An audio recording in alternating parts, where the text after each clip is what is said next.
Hello. In this video, we look at Bodhicaryavatara, chapter 6, verse 33. As usual, I will read it out and then call up the text. Tasmad amitram mitram va drishtvaapyanyayakarinam idrishaha pratyaya asyetyevam matva sukhi bhavet. I'll call up the text now. Tasmad amitram mitram va drishtvaapyanyayakarinam idrishaha pratyaya asyetyevam matva sukhi bhavet. So I'll enlarge a bit.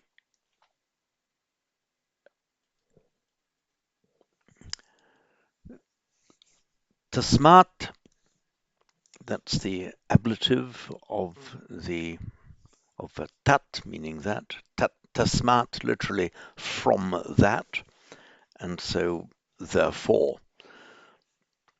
So therefore, drishtva, the absolutive from drish, to see, drishtva, having seen or upon seeing. The api here has the force of even. So even upon seeing, even if you see, mitram or amitram, mitram va, either an enemy or a friend. Mitra means a friend, and an amitra, a non-friend, namely an enemy. Latin has the same kind of construction. Amicus is friend, and you put the negating in front of it, so it would be in amicus, but by vowel shift in Latin it becomes inimicus, meaning an enemy. It turns up in English as inimical, meaning hostile. So therefore, tasmad therefore, drishtvapi, even if you see, even upon seeing an enemy or a friend, anyayakarinam. Kara, doing, the act of doing. Karin, one who does. So anyaya karinam, doing an anyaya, doing something that is doing a wrongful act. I've done a separate note in the explanatory glossary on nyaya. Many of you will be familiar with that word in Pali, spelt with an N with a tilde, not an NY, nyaya. In the Supatipanno Bhagavato Savaka Sangho chant, where we have Nyaya Patipanno, practicing with Nyaya, practicing according to the Nyaya. It comes from the Ni, then Aya. Let me call up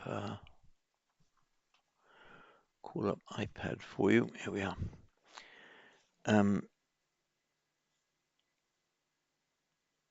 Root E to go, and it makes a verbal noun aya, and with the prefix a, so aya going, so aya, that by Sant of course becomes aya, would mean coming. With the prefix ni, into, ni aya, coming in, which then by Sandhi becomes nyaya, coming into, and it has the idea of coming back into, something that you fall back on. And it has the meaning of basic morality. You've got specific rules that you have to obey. Okay, you obey those, but the nyaya is at a deeper level than that. The nyaya is the kind of basic moral compass. What fundamentally guides you in your acts, the what you literally come back into to do. You're in some situation. How are you going to act? What's the right thing to do? And what do you come back into? We have somewhat the same expression in English when you're talking about first principles. So the idea is, what are these first principles, the underlying guide for your conduct? That is the meaning of nyaya. So it's more than just a rule. It's kind of a deep sense of how you should guide your conduct at a deeper level than the individual rules. So therefore, tasmat drishtvapi, even upon seeing mitramva, an enemy or a friend, anyaya karanam, doing that which is anyaya. So the nyaya karanam, doing what is correct, doing according to what should be done, but this is the anyaya, doing basically we can say doing a wrongful act. So even upon seeing friend or enemy committing a wrongful act, doing an anyaya, sukhi bhavet. Let me call up the text again. Sukhi bhavet. Oops. Bhavet is the optative form, and here it has the general meaning of one, not just he or she or it, but one. One can still be happy. Sukhi bhavet. One may still be happy, or one should still be happy. Why? Matva, having considered idrisha pratyaya asya iti evam. Okay? So one can still be happy, even seeing a wrong being done, if you consider, well, that person is also subject to these pratyaya, to these conditioning factors. So let's unpick this sentence. I'll just deal with mitra and amitra. In the in Vedic, mitra was treated as a masculine. In the later language, it came to be mostly neuter, and the same would apply to amitra, of course, mitra, a friend. In Pali, it tends to be treated as a masculine. It's a slightly odd word because you tend to treat a mitra as a person, therefore you wouldn't treat that word as a neuter. Possibly it became neuter under the influence of this ending tra, means a means of doing something, a tool for doing something, which is almost invariably neuter. But it can be used in both masculine and neuter in Sanskrit. We can see here that it's being treated as a masculine. I've referred you to MacDonnell, paragraph 87. If you look up the adjectives ending in nouns and adjectives, but primarily adjectives ending in, then if the inum ending is the masculine accusative singular ending, karin, karinum. If it were neuter, it would just be kare with a short I, and this is all explained in MacDonnell 87. So we see from the form of the adjective here, karinam, which is explicitly a masculine accusative singular form, that mitra here is being treated as masculine. So, matva, having considered what? Evam matva, having considered thus, having considered as aforesaid. So what's the as aforesaid?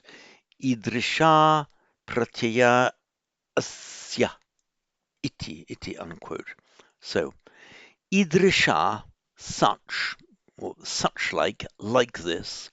Remember, it's from that root drish to see drisha, you meaning something which is seen and a form or a likeness. So idrisha means this like, this looking, something that is like this. Tadrisha, something like that.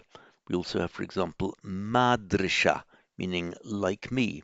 That's the one that we have in Pali as where one might address another person as madisa, meaning, oh, you who are like me, just like me. It's a form of respectful address between between two people who regard each other as equals. So, idrisha pratyayaha, such conditioning factors or conditioning factors such as these, asya, of him. That's another way of saying that person has. So, asya, of him, idrisha pratyaya, of him, then supply the verb are, of him are such like conditioning factors, meaning he has conditioning factors like this. Therefore, the idea runs that he can be excused because he's acting not really of his own volition, but under conditioning factors. So, such like factors are of him, he has those factors, iti, unquote, evam matva, having considered the matter in that way, bhavet sukhi, one may be happy. So I'll read this through again. तस्मादमित्रं मित्रं वा दृष्ट्वाप्यन्यायकारिणम् ईदृशाः ईदृशाः प्रत्यया अस्येत्येवं मत्वा सुखी bhavet. You notice here I fell into the trap of doing the sandhi between pratyaya and asyetyevam. And I said first time round mistakenly pratyayasyetyevam. That is wrong, of course, because without the sandhi, it is pratyayaha with the visarga subdotted h. This aha followed by an a. All you do there is to drop the visarga. So pratyayaha asya becomes pratyaya asya, and you have the vowel hiatus. So I'll read that once more. Tasmadamitram mitram va drishtvaapyanyayakarinam idrishaha pratyaya asyetyevam matva sukhi bhavet. And just notice here that the iti, the unquote, it's got sandhi at both ends. So asya iti evam becomes asyetyevam. Asya iti evam asyetyevam. Once more then, before we wind up. Tasmadamitram mitram va drishtvaapyanyayakarinam ईदृशा pratyaya asyetyevam matva sukhi bhavet. And that's it on this video.